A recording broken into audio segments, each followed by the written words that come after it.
Hey guys, Skyrim here with Skyrim. We're gonna continue on. Oh, that was pain in the ass easy. We've seen this before. So this is what this area leads to, huh? Is someone there?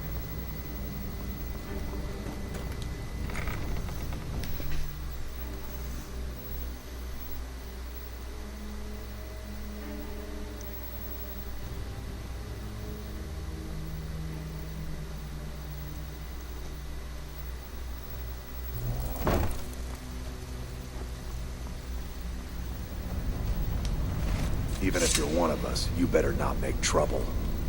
I don't care if you're best buddies with the Guildmaster. I'll still smash in your skull if you They call me Dirge because I'm the last thing you hear before they put you in the ground. Why? You think it's funny or something?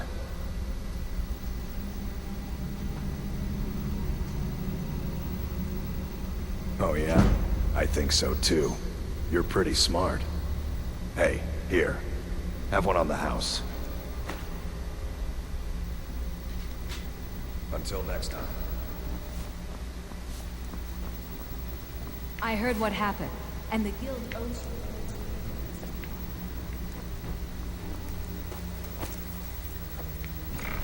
you. Damn it.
I hope he turns up soon. We've scoured the town and I've spoken to every contact we have left. No sign of Mercer. Any luck on your end?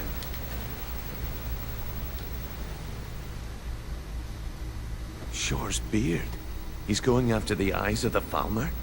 That was Gallus's pet project. If he gets his hands on them, you can be certain he'll be gone for good and set up for life. Agreed. He's taken everything the guild has left, and to go after one of the last greatest heists is just an insult. I've spoken to Carlia and made amends for how the guild's treated her.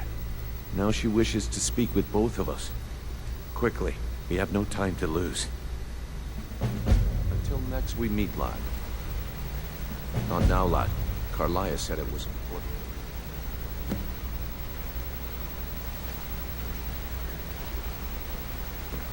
Interest you in some marksman training. Carlia said it was important.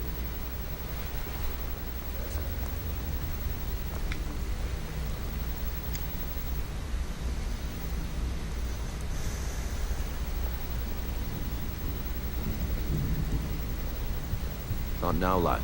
Carlia said it was important.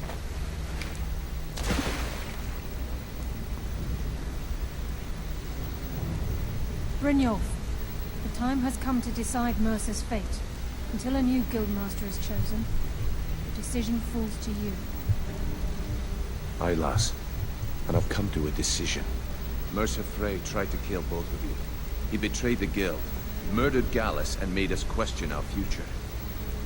He needs to die. You have to be very careful, Brynjolf. Mercer is a nightingale, an agent of Nocturnal. And it's all true. Everything I heard in the stories. The Nightingales, their allegiance to Nocturnal, and the Twilight Sepulchre. Yes. That's why we need to prepare ourselves and meet Mercer on equal footing. Just outside of Riften, beyond the southeast gate, is a small path cut up the mountainside. At the end of that path is a clearing, and an old stand-in stone. I'd ask you both to meet me there.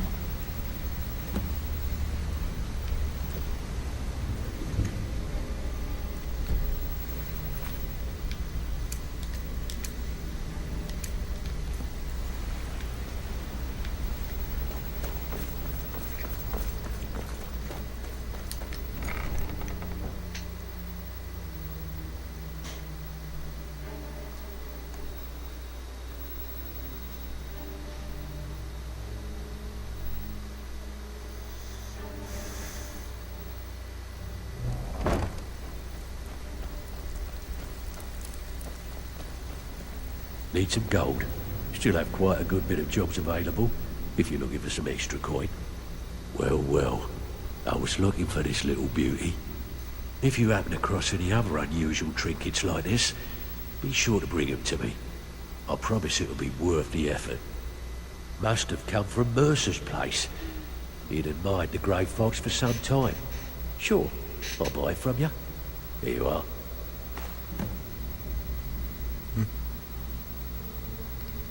What's the matter? Afraid of getting your eggs?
I think this might be the last episode in this recording session because it's getting noisy out there and they're active.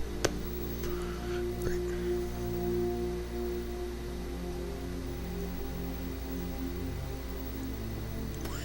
Which doesn't really matter for you because I probably have more episodes after this in the future when I do more recording.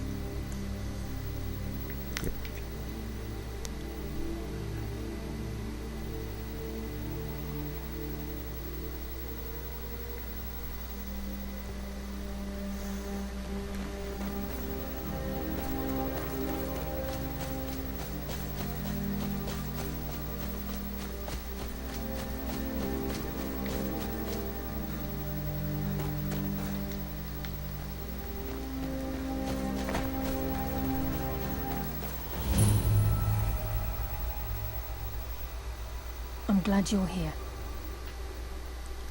This is the headquarters of the Nightingales, cut into the mountainside by the first of our kind. We've come to seek the edge we need to defeat Mercer Frey. If you'll follow me, I'll try to explain on the way. Gallus, Mercer Frey and I were once members of what's known as the Nightingale Trinity. The Trinity disbanded 25 years ago when Mercer Frey betrayed us by slaying Gallus and dumping his body in the ruins of Snowvale Sanctum. Indirectly, the Trinity is usually selected from the ranks of the Guild, although its existence is a closely guarded secret. The Nightingales protect the Temple of Nocturnal, a place known as the Twilight Sepulchre. She's the mistress of night and darkness, and the patron of every thief in Tamriel. Nocturnal isn't one for worship and reverence. There are no priests and no sermons, no services and no alms. She influences our luck, and in return, demands payment.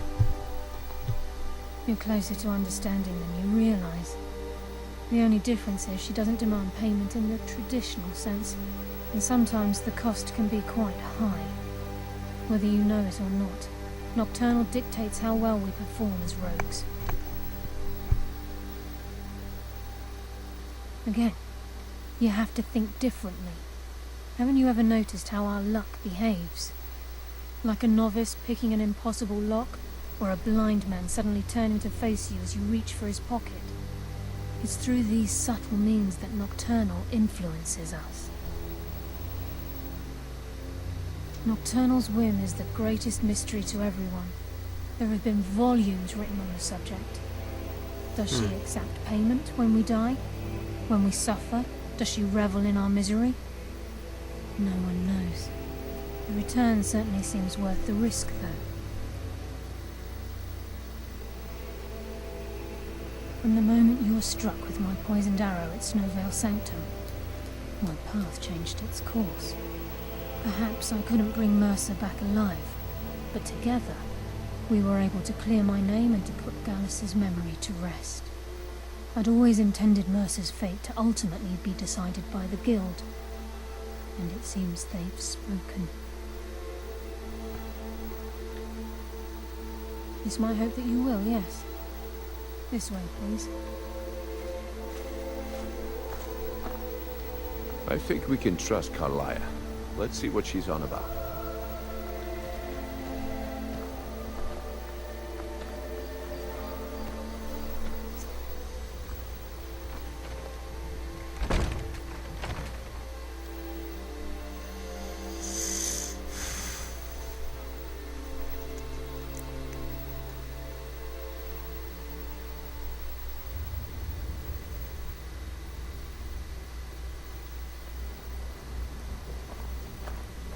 So this is Nightingale Hall.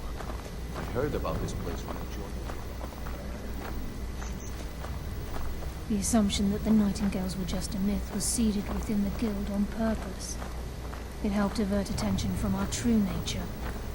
What's wrong, Brynjolf? I can almost hear your brow furrowing. I'm trying to understand why I'm here. I'm no priest. This isn't about religion, Brynjolf. It's business.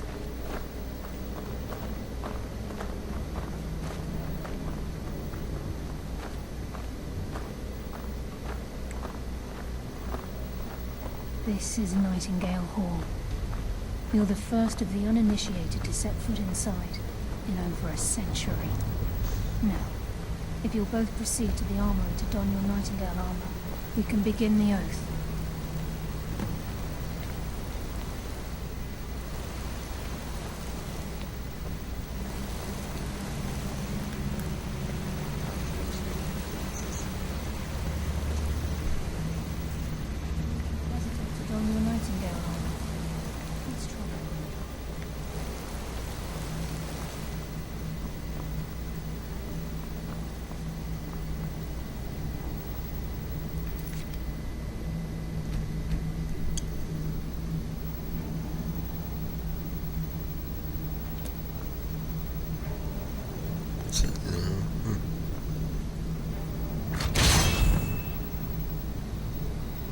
You appear hesitant to don your Nightingale armor.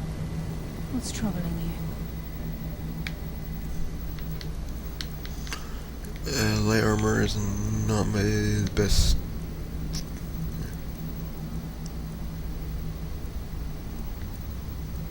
That's heavy armor? Weird.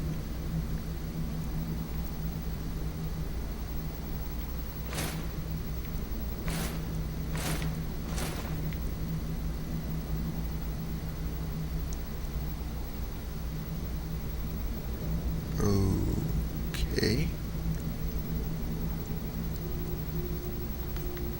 Time's wasting, and Mercer's still out there. For some reason, everything just doubles. What did my old armor do?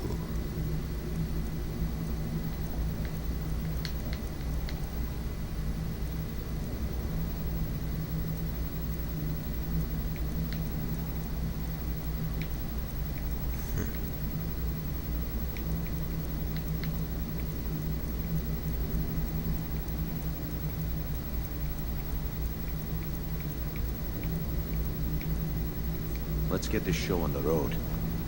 You appear ready for the oath. This is enough to make your head spin, eh? You appear ready for the oath. Sorry, I have to be a little slow, because I'm not dumping shit. Didn't expect the damn armor to also make everything else heavier. Unless I could...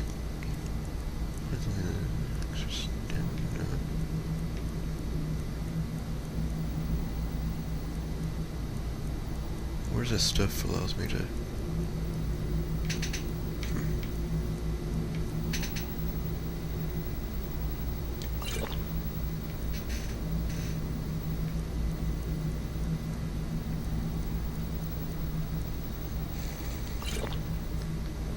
You appear ready for the oath.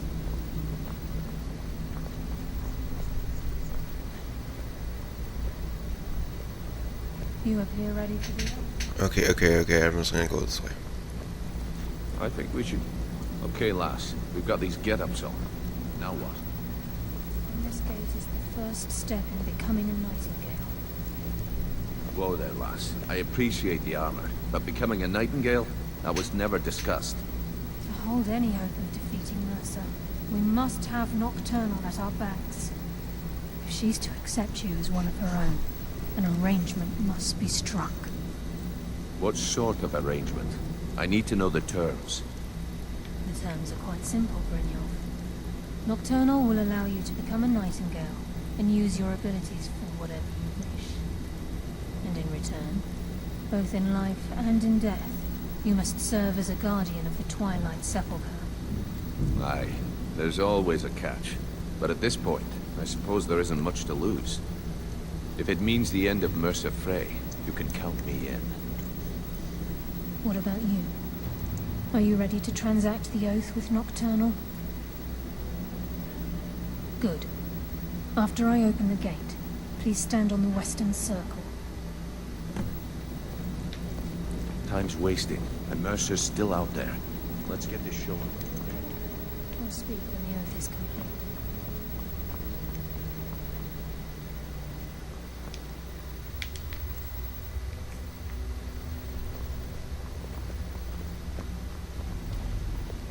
We'll speak when the oath is complete.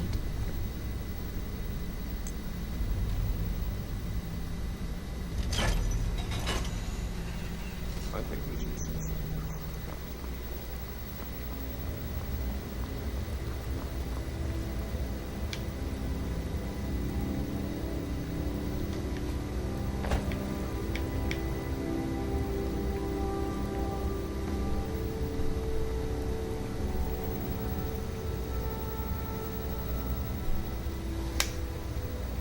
I call upon you, Lady Nocturnal, Queen of Murk, and Empress of Shadow. Hear my voice. Ah, Carlia. I was wondering when I'd hear from you again. Lose something, did we? My lady, I've come before you to throw myself upon your mercy, and to accept responsibility for my failure. You're already mine, Carlia. Your terms were struck long ago. What could you possibly offer me now? I have 2 others that wish to transact the oath, to serve you both in life and in death. You surprise me, Caroline. This offer is definitely weighted in my favor. My appetite for Mercer's demise exceeds my craving for wealth, Your Grace. Revenge. How interesting. Very well. The conditions are acceptable. You may proceed. Lady Nocturna, we accept your terms. We dedicate ourselves to you as both your avengers and your sentinels. We will honor our agreement in this life and the next until your conditions have been met. Very well. I name your initiates Nightingale, and I restore your status to the same, Carlyle. And in the future, I'd suggest you refrain from disappointing me again.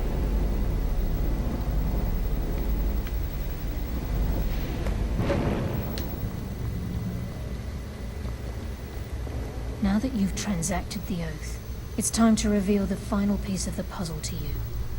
Mercer's true crime. True crime, huh? Mercer was able to unlock the Guild's vault without 2 keys because of what he stole from the Twilight Sepulchre, the skeleton key. By doing this, he's compromised our ties to Nocturnal, and in essence, caused our luck to run dry. Well, yes, but the key isn't only restricted to physical barriers.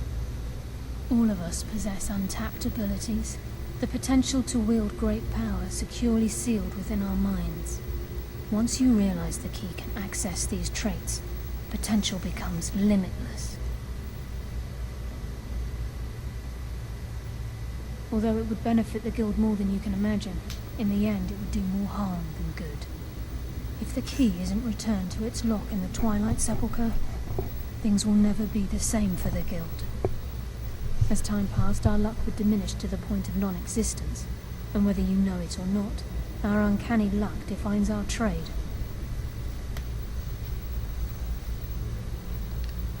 Very true. In our line of work, it's quite rare we set out to return a stolen item to its rightful owner. Before we depart, Brynjolf has some business to discuss. I suggest you listen to him. Listen, lad. There's one last piece of business we need to settle before we go after Mercer. The leadership of the Guild. Carlaya and I had a long discussion before you arrived here. Thanks to your efforts, Mercer's treachery has been exposed. After we deal with him, all that remains is restoring the Guild to its full strength. As a result, we both feel that you have the potential of replacing Mercer as leader of the Thieves' Guild. I've been at this game a long time, my friend. A long time. I've stolen trinkets from nobles and framed priests for murder. I'm good at what I do, maybe even one of the best, but it's all I know. I've never been one to lead. Never desired it, never cared for it. Don't want it.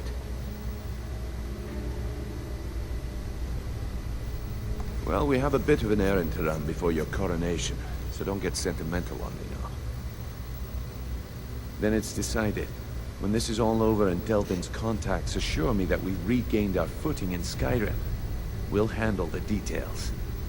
Until then, we have quite the task ahead. I've been poring over the plans you brought us, and I'm convinced the eyes of the Falmer are in the Dwarven ruins at Erkenthad. Carlaya and I will meet you there. Prepare yourself, lad. This will be a fight to remember. If you would have asked me that yesterday, I'd have said no. But now I think our chances have improved. Look, call me crazy if you like, but I trust Carlaya. I don't think she'd lead us down a suicidal path. Besides, I'd rather die with some of Mercer's blood on my blade than spend the rest of my life regretting that I ran the other way. Aye, and some of what Carlaya said is starting to make sense. Mercer may have damaged our reputation and raided our coffers, but this goes well beyond even his twisted form of larceny. Old Delvin kept calling it a curse, and we all laughed at him. Looks like the joke's on us. Until next we meet, lad. Can I put my old armor back on?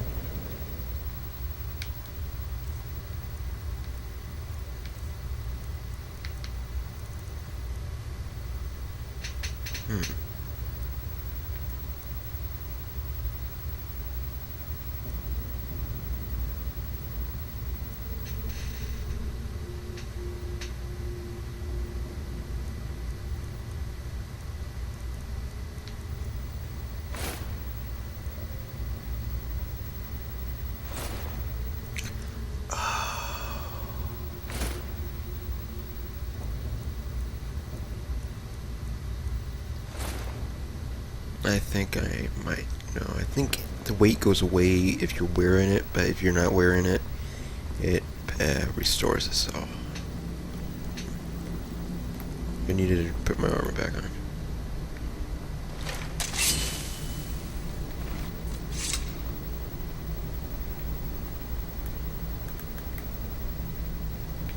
Oh, okay. I finally figured out how to zoom out the cam.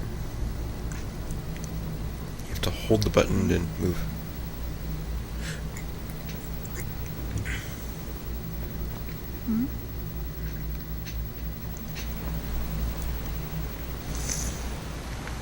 No, but I know one thing. We're gonna go back to our home and I don't know, dump shit. Because we're like, we have a lot of shit on us and we need to dump it into our chest. I'll probably record till the end of this quest line. Maybe. I don't know. I'll think about it. Maybe one more episode.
What the fuck is that noise out there? I'm gonna continue on dumping shit here and see you in the next episode. I might actually mute my mic after the introduction, so the intro, whatever. See you guys later. Bye.